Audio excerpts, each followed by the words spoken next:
Okay, good morning guys. Ngayon, for today's video, ay andito po tayo ulit sa farm. Kasi ayun na si Auntie P. Ako nga po, di pa ako nag-breakfast. So, ayan guys, kami po ay mag-ano na naman ng mais. Ayan si Mami, oh. So, yung kasama namin na si Auntie Anita ay hindi pa po siya dumating. Ng araw. Ganda. Ayan. Ayan guys. Ayan po yung mais dito. Napakaluwag po ng mga mais dito guys sa Nueva Ecija. Narinig ko yung kanan ko. Lyra. Bakit?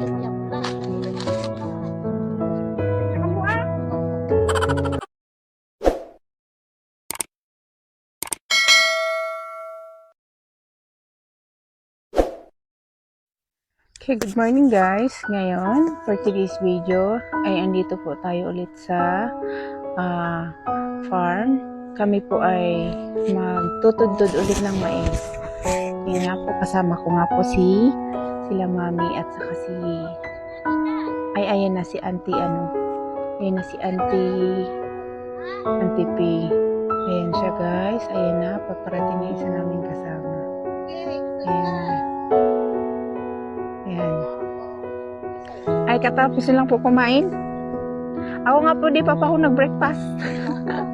Minom lang ako ng mainit na tubig. Opo. Ay, laglag po. Nalaglag yung aking panit. Ay, nako. Ako naman po yung balikat ko. Kaka-exercise kahapon. So, yun. Kasama ko si Auntie. Ay, kabayong umayot. Ay, bastos. Malapit lang sila. Nino po.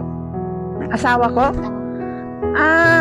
Nagagalit po yun kapag yung hindi yung suot ko. Yung pumunta ako dito na hindi ako nag-jacket. Sabi niya, ba't di ka nag-jacket? Makakati ka dyan. Ayan. Kailan ngayon nila ito hinarvest. So, ayan guys, kami po ay mag-ano na naman ng mais. Sasama-sama ako kasi para naman ma-exercise ng aking katawan. Masanin na rin. Sayang hindi ako nakapag-sapatos. Ayan na si Mami. Ayan si Mami, oh. Ayan. Ayan po, dyan po kami guys mangunguha ng mais. Ayan. Ayan po yung mga kasama ko. So yung kasama namin na si Auntie Anita ay hindi pa po siya dumating.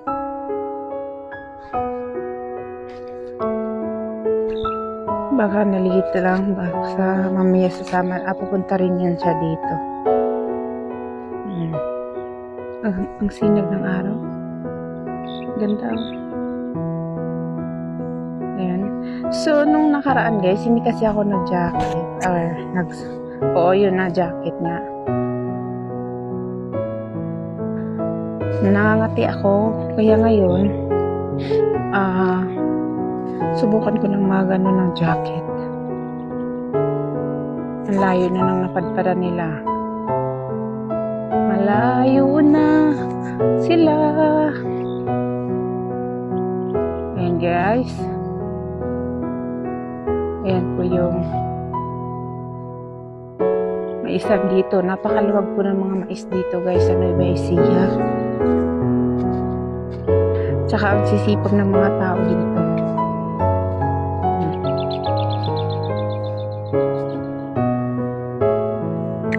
Pupunta tayo kay Mami guys. Tingnan natin kung marami na ba siya nakuha. Aba, narinig ko yung kanan ko. Lyra. Bakit kaya? Aray ko. Kaya pa guys, hindi ako nakapag-shoes. Nagmamadali kasi ako dahil kagigising ko lang.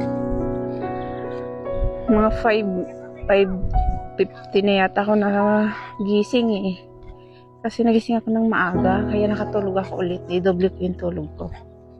So, ang usapan kasi namin talaga, magtutudtod kami ngayon. Manguha kami ng mais. Kaya yun, sumama ako. Kaya hindi pa ako nakapag-almusal.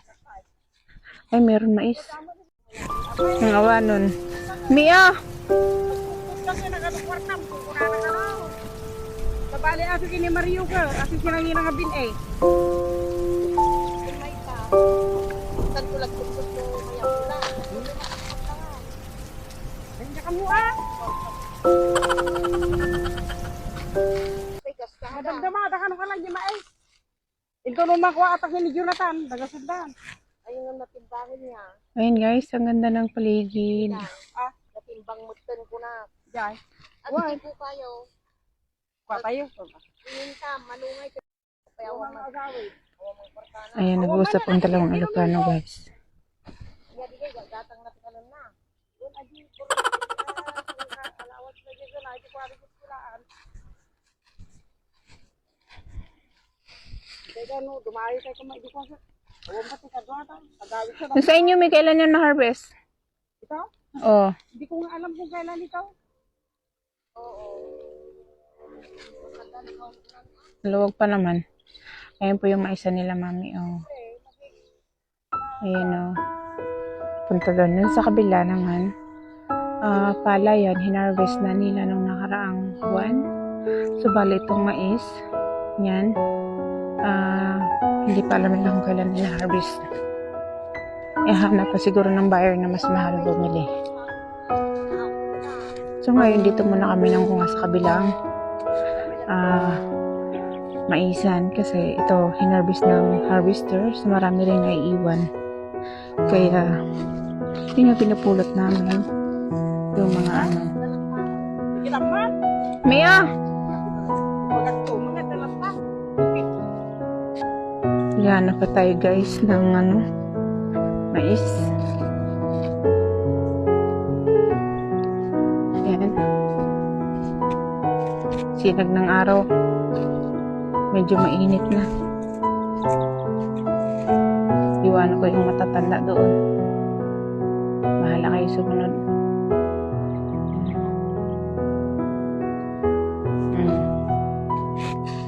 So maghahanap tayo guys ng mais. Nung nakaraang linggo, nung nagtudtod kami, nakaipon kami ng 2 sako. 2 sako di 110 kilos yung pagtimbang ni mami. O di meron na silang pambili ng ulam.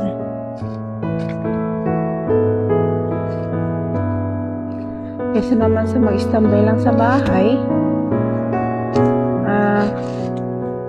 at nakikipagmaritisan ang kapitbahay, di wala talaga. Walang makain, walang bili ulam, wala lahat, wala sabon, charot. Bayan. Joke lang guys, yun naman talaga kasi dito kasi sa Nueva Ecija, kapag masipag ka lang talaga guys, hindi ka talaga dito maghihirap kasi ang dami ditong mga tanim, palay, mais, at saka kung saan yung nag-harvest. Kasi syempre dito, may mga naiiwan talaga na pag hina-harvest ng harvester, may naiiwan talaga siya ng mga mais din. So, yung mga naiiwan na yun, hindi na yung kinukuha.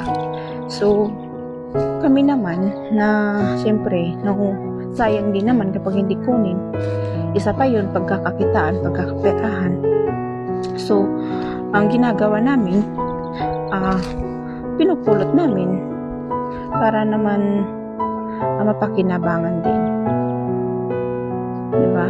Kahit pa paano, meron tayong pambili ng ulam, pambili ng sabon, pambili ng vitamins, maintenance nila mamit daddy. Yan. Yung kasing mais nila dun sa kabila, ayan po guys, so kita nyo naman po yun. Ayun po, hindi pa po yan maaani kasi hindi pa siya magulang. Yung pa sa Bisaya, dili pa siya gulang ba, dili pa guwang. mao nga dili pa siya pwedeng harveston. So, habang hindi pa siya na-harvest, so, syempre yung mga katabi niyan, nag-harvest na sila. So, pansamantala, dito kami nangunguha ng mga mais. So, ayun guys. Yun po yung buhay dito sa probinsya. Ako kasi, hindi ko kasi alam yung sinasabi nilang totoo. Kaya, yun, sabi ko gustong itry. So, na-try ko na last week. So, baga na okay naman. Enjoy naman. Nagandahan naman ako sa tutudtod. Kaya, sumama ako ulit. Kaya, lagi kong tinatanong sila, Mami, kailan kayo pupunta ng bukid? Kailan kayo magtutudtod na mais? Sasama ako ulit. Tawanan sila eh. Aba, sabi na, naaadi ka na sa kakasama. Baka mamaya pagalitan ka ng asawa mo. Sabi na.